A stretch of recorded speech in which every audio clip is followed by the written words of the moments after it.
IPL देखते हैं। चौके छक्के विकेट्स मैदान पर जो एक्शन दिखता है ना, वो तो एक बहुत बड़े अरबों खरबों के खेल का सिर्फ एक छोटा सा हिस्सा है।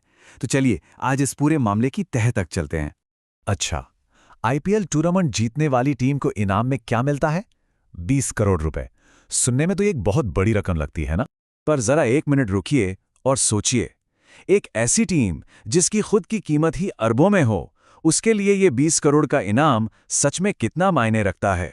और बस यही सवाल हमें आईपीएल के असली बिजनेस मॉडल की तरफ ले जाता है। मिसाल के तौर पर चेन्नई सुपर किंग्स को ही ले लीजिए। ये आईपीएल की टॉप टीमों में से एक है और इसकी ब्रांड वैल्यू है करीब 27 अरब रुपए। अब आप खुद ही सोचिए, कहाँ 20 करोड़ की प्राइज मनी और कहाँ ये 27 अरब की विशाल कीमत। और ये बात हमें सीधे उस छुपे हुए बिजनेस मॉडल की ओर ले जाती है जो इस पूरी लीग की जान है। मतलब मैदान के एक्शन से कहीं ज्यादा बड़ा खेल तो पर्दे के पीछे खेला जा रहा है। ठीक है, तो इस खेल को समझने के लिए सबसे पहले बात करते हैं इसके सबसे बड़े खिलाड़ी की, यानी कि भारतीय क्रिकेट कंट्रोल बोर्ड बीसीसीआई। यही वो इंजन है जो आईपीएल की गाड़ी को चलाता है।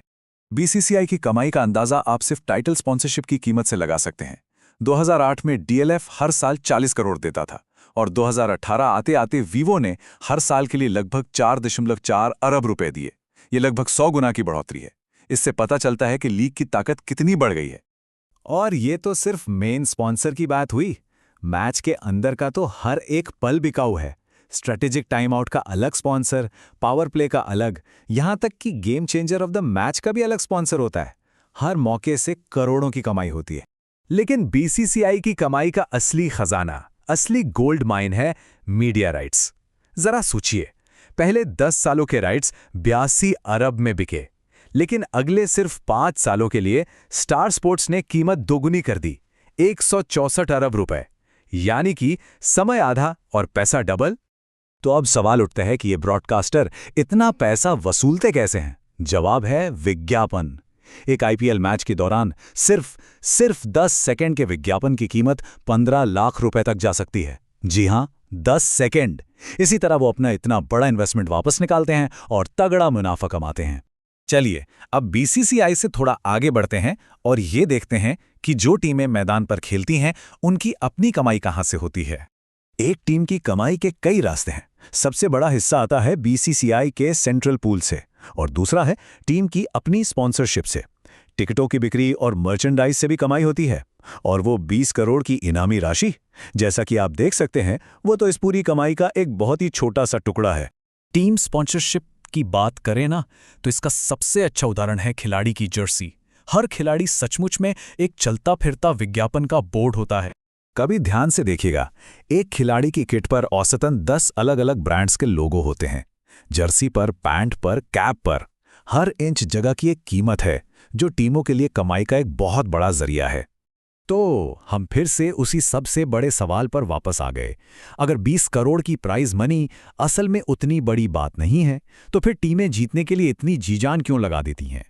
और इसका जवाब एक शब्द में है, ब्रांड वैल्यू। असली इनाम ट्रॉफी नहीं, बल्कि वो है जो जीत के साथ आता है। जब एक टीम जीतती है तो उसके फैंस बढ़ते हैं, उसकी व्यूअरशिप बढ़ती है और ये सारी चीजें उसे स्पॉन्सर्स के लिए सोने की खान बना देती हैं। यही असली खजाना है। तो अब हम ये तो समझ गए कि जीतना क्यों जरूरी है। अगला सवाल है, टीमें जीतती कैसे हैं? चलिए अब खेल की रणनीति में थोड़ा और गहरे उतरते हैं, जहां डेटा साइंस एक हीरो की तरह एंट्री लेता है। देखिए, डेटा साइंस कोई रॉकेट साइंस नहीं है। इसका सीधा सा मतलब है पुराने परफॉर्मेंस के डेटा को अच्छे से एनालाइज करके भविष्य के लिए बेहतर फैसले लेना। ये कुछ वैसा ही है जैसे कोई अपनी स्मार्ट वॉच से नींद का डेटा देखकर अपनी सेहत सुधारने की कोशिश करता है। क्रिकेट में डेटा एनालिस्ट्स अब सिर्फ रन या विकेट नहीं देखते, वो हार्ड हिटिंग एबिलिटी जैसी चीजें नापते हैं। मतलब कौन सा बल्लेबाज कम गेंदों में ज्यादा बाउंड्री मारता है, या फिर फिनिशिंग एबिलिटी, मतलब कौन सा खिलाड़ी दबाव में मैच जिताकर नॉट आउट लौटता है। ये नए मैट्रिक्स एक खिलाड़ी की असली कीमत बताते हैं। यहां तक कि महान बल्लेबाज वीरेंद्र सहवाग ने खुद ये माना है कि जब उन्होंने पहली बार डेटा एनालिटिक्स की ताकत देखी तो वो भी हैरान रह गए थे। इससे पता चलता है कि इसका खेल पर कितना गहरा असर हुआ है। तो टीमें इस डेटा का इस्तेमाल कैसे करती हैं?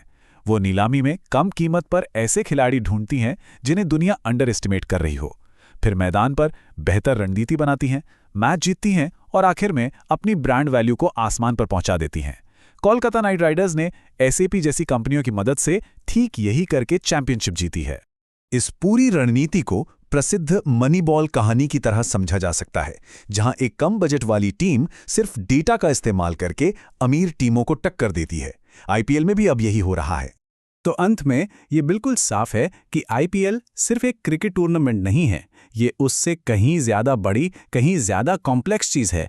ये खेल के भविष्य का एक मॉडल है, जहां बहुत बड़ा बिजनेस, जबरदस्त एंटरटेनमेंट और लेटेस्ट टेक्नोलॉजी सब एक साथ मिल जाते हैं। आईपीएल ने दुनिया को दिखाया है कि एक मॉडर्न स्पोर्ट्स लीग कैसी हो सकती है। और ये हमें एक बहुत बड़े सवाल पर लाके छोड़ देता है। जैसे जैसे पैसा और डेटा खेल में और भी जरूरी होते जा रहे हैं, जीत का असली मतलब और उसकी असली कीमत क्या होगी, इसके बारे में सोचिएगा जरूर।